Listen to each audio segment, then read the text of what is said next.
खर्चा पानी is brought to you by Livogen tonic. थकान और कमजोरी से दे आजादी। क्या हुआ? गाड़ी ज्यादा बड़ी है? गाड़ी? अरे काश मुझ में ये सोफा पुश करने की ताकत होती। थकान और कमजोरी खून में आयरन की कमी के लक्षण हैं। लीजिए लिवोजन टॉनिक। इसमें है ऑर्गेनिक आयरन और कई ऐसे तत्व जो दें कमजोरी से आजादी।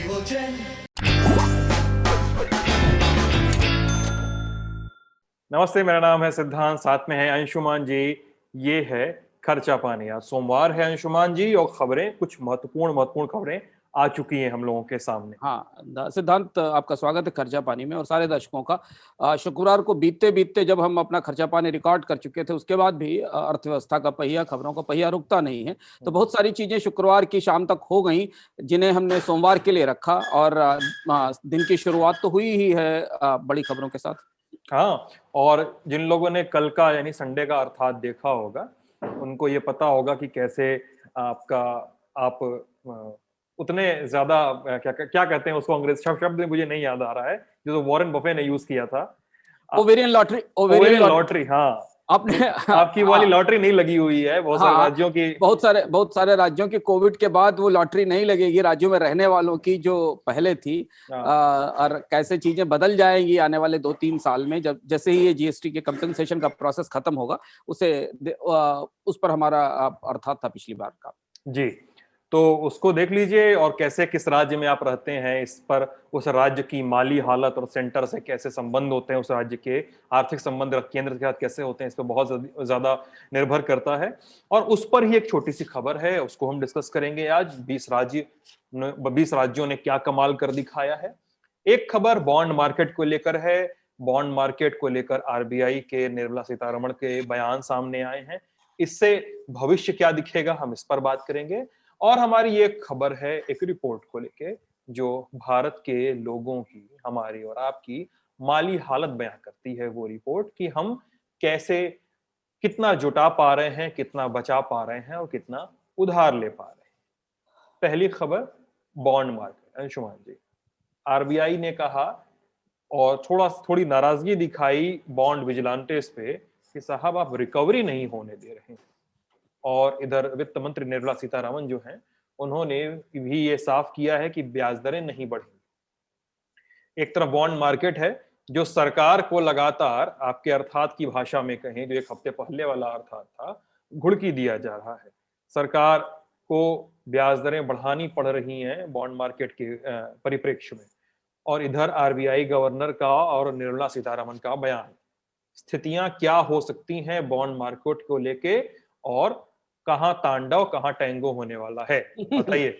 ये दिलचस्प घटनाक्रम है, और शायद खर्चा पानी में हम लगातार, जो बहुत जटिल विषय है बॉन्ड मार्केट, हम लगातार इसकी कोशिश कर रहे हैं कि हम आपको बता सकें। अर्थात वाला जिक्र कर दीजिए, जिसमें बॉन्ड मार्केट बहुत विस्तार से, जिस पर अर्थात में हमने चर्चा की थी, और उसके बाद खर्चा पानी में भी चर्चा की थी। और हमने आपसे कहा था कि शेयर बाजार से ज्यादा आपकी जिंदगी को बॉन्ड की पर ब्याज दरें प्रभावित करती हैं। शेयर बाजार फ्रॉथ है, बॉन्ड मार्केट वास्तविक है, उससे आपकी बचत, आपके कर्ज और सरकार के कर्ज की दरें प्रभावित होती हैं। और जैसा लगभग हम लगातार चर्चा करते चले आ रहे हैं ना सिद्धांत, वैसी ही परिस्थितियां बनती चली जा रही हैं। पहले एक दिलचस्प एनालॉजी, एक दिलचस्प शब्दावली जिसका इस्तेमाल पिछले वीक में एक रिपोर्ट ने किया, जो रिजर्व बैंक के डिप्टी गवर्नर माइकल पात्रा ने बनाई थी। उस रिपोर्ट में उन्होंने कहा कि it takes 2 to tango and 4 style tandav. अब इस शब्द को समझना जरूरी है कि वो कौन से तांडव को रोकने की बात कर रहे थे जो बाजार में होता है। और 2 टू टैंगो का अर्थ यह है, रिजर्व बैंक ये मान रहा है कि बाजार के अंदर बॉन्ड खरीदने वाले लोग कहीं बाहर से नहीं आए, भारत के ही बैंक हैं, बीमा कंपनियां हैं। वो इस बात पर लगातार सरकार पर दबाव बना रहे हैं कि वो ब्याज दरें बढ़ाए, क्योंकि बाजार में महंगाई लगातार बढ़ रही है। रिजर्व बैंक की रिपोर्ट कहती है कि ये प्रक्रिया ऑर्डरली ढंग से होनी चाहिए, क्रमशः ब्याज दरें बढ़नी चाहिए, तांडव मत मचाइए बाजार में, एकदम ऐसी स्थिति ना पैदा कर दीजिए कि सरकार के लिए कर्ज लेना मुश्किल हो जाए। पर पूरी दुनिया के बाजारों में महंगाई की आहट के साथ ब्याज दरें बढ़ने की जो संभावना दिख रही है, उसी का रिफ्लेक्शन भारतीय बाजार में, और भारतीय बाजार में तो महंगाई की चुनौती और ज्यादा बढ़ी है।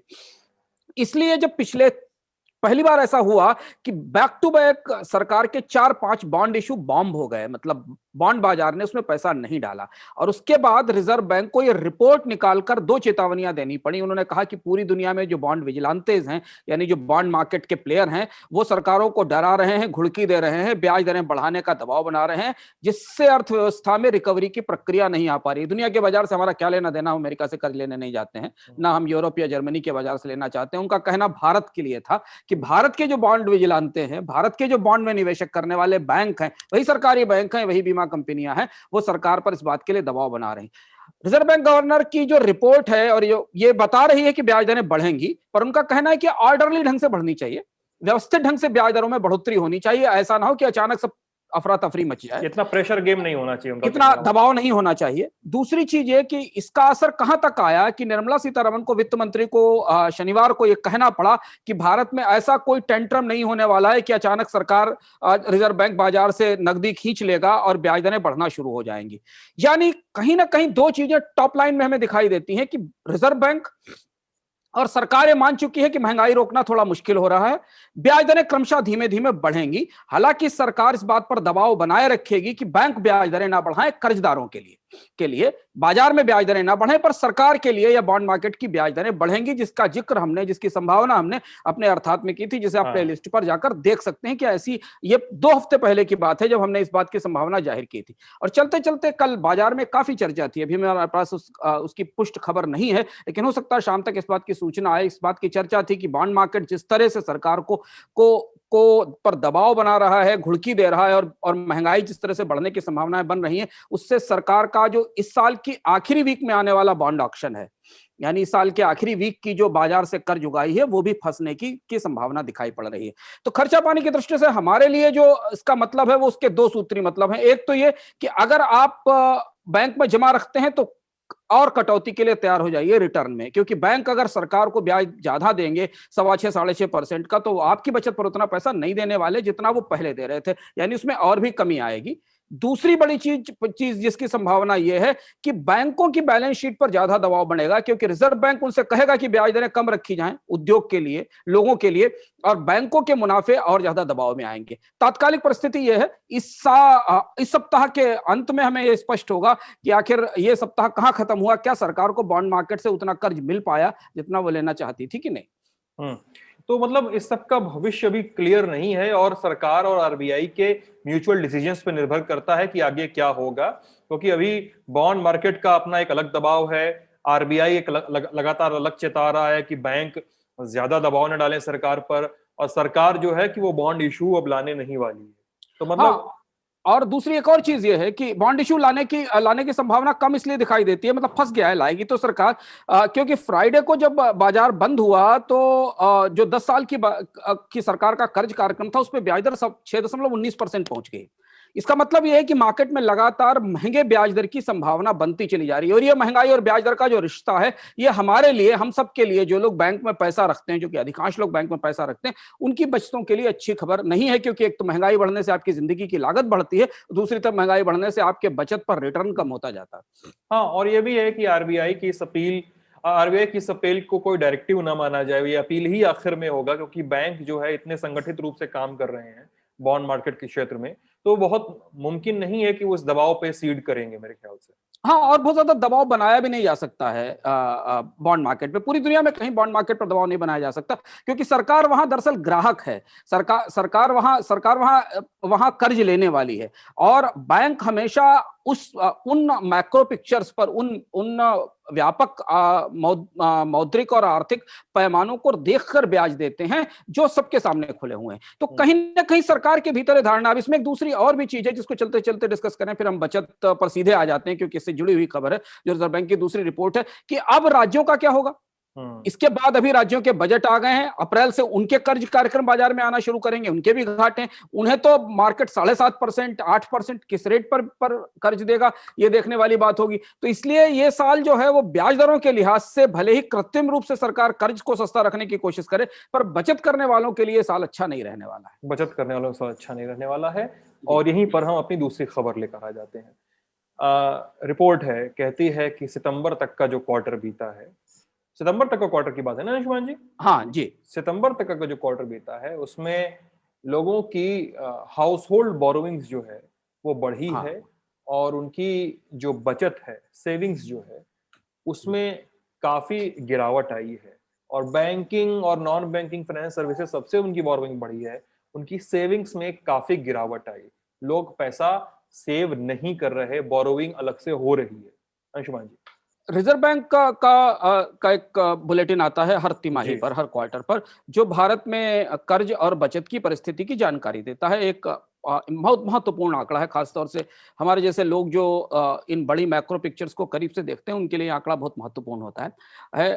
और ये कोविड का साल था, लॉकडाउन था, तो भारत में बचत, आम लोगों की बचत और कर्ज का जो व्यवहार है उसको समझने के लिए आंकड़ा हमें कुछ नई जानकारी देता है, जिसका रिश्ता उससे है जिसका की चर्चा हम अभी कर चुके हैं।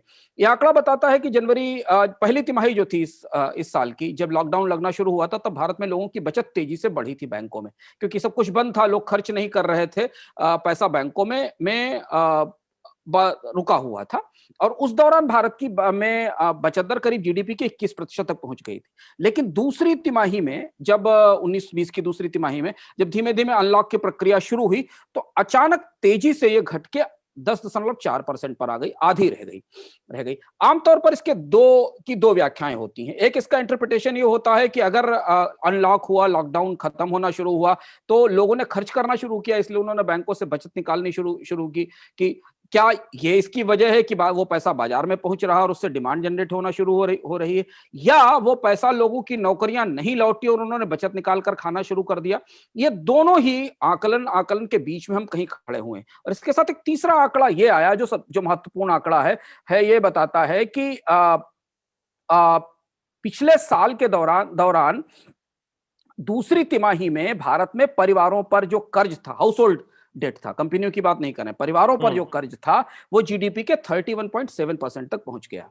अब अगर इस पूरी प्रक्रिया को, इन आंकड़ों को देखा जाए, तो पहली तिमाही में जो बचत बढ़ रही थी, दूसरी तिमाही में आधी रह गई, वो निकलकर बाहर आई। उसका असर हमें डिस्क्रिशनरी स्पेंडिंग पे, मतलब वो स्पेंडिंग जो जरूरी खाने पीने की चीजों के अलावा नहीं होती है, जहां से डिमांड आती है, उसमें हमें नहीं दिखाई पड़ा। हमें ऐसा नहीं लगा कि लोगों ने बहुत ज्यादा, होटल्स नहीं खुले, बहुत ज्यादा ट्रैवल पर, इंटरटेनमेंट पर तो खर्च नहीं हुआ, क्योंकि इंटरटेनमेंट बंद था, ट्रैवल अभी बहुत लिमिटेड है। जो पैसा लोगों ने निकाला, वो पैसा फीस देने में, मेडिकल एक्सपेंडिचर में, किराए देने में, बाकी जगह चला गया। और दूसरी चीज ये कि उनके कर्ज में बड़े पैमाने पर बढ़ोतरी हुई। उसकी वजह यह थी कि मॉरिटोरियम्स खत्म होने के बाद उनके भुगतान आना शुरू हुए। ये उस प्रक्रिया को बताता है कि लॉकडाउन के बाद जो भारत का मिडिल क्लास है, जिस पर हमने पिछले खर्चा पानी में चर्चा की थी, और हमने बताया था कि 3-3.25 करोड़ लोग जो हैं वो मिडिल क्लास से नीचे आकर गरीबी की रेखा के करीब आकर चिपक गए। ये वो क्लास है जिसकी बचत हमें बैंकिंग में रिफ्लेक्ट होती है और जिसका खर्च हमें इकोनॉमी में, जीडीपी में रिफ्लेक्ट होता है, और जिसका कर्ज हमें यह बताता है कि उस कर्ज से डिमांड बाजार में आती है। तो फिलहाल हमारे पास जो 2 तिमाही के आंकड़े हैं, वो भारत के परिवारों के ऊपर, हाउस होल्ड्स के ऊपर, मिडिल क्लास के बारे में 3 बड़े संकेत देते हैं। एक संकेत तो ये देते हैं कि उनकी कमाई नहीं बढ़ी है, इसलिए वो बचत निकालकर जरूरी चीजों के लिए खर्च करने लगे हैं। वो बचत टूटी है और वो खर्च में जा रही है, जरूरी चीजें हैं, चाहे वो ग्रोसरी खरीदना हो, या वो फीस जमा करनी हो, या मेडिकल के बिल पे करने हो, या पेट्रोल डीजल भरवाना हो, या थोड़ा बहुत काम धाम शुरू करना हो। वो खर्च महंगा हो गया है क्योंकि महंगाई बढ़ी है, इसका एक डायमेंशन है।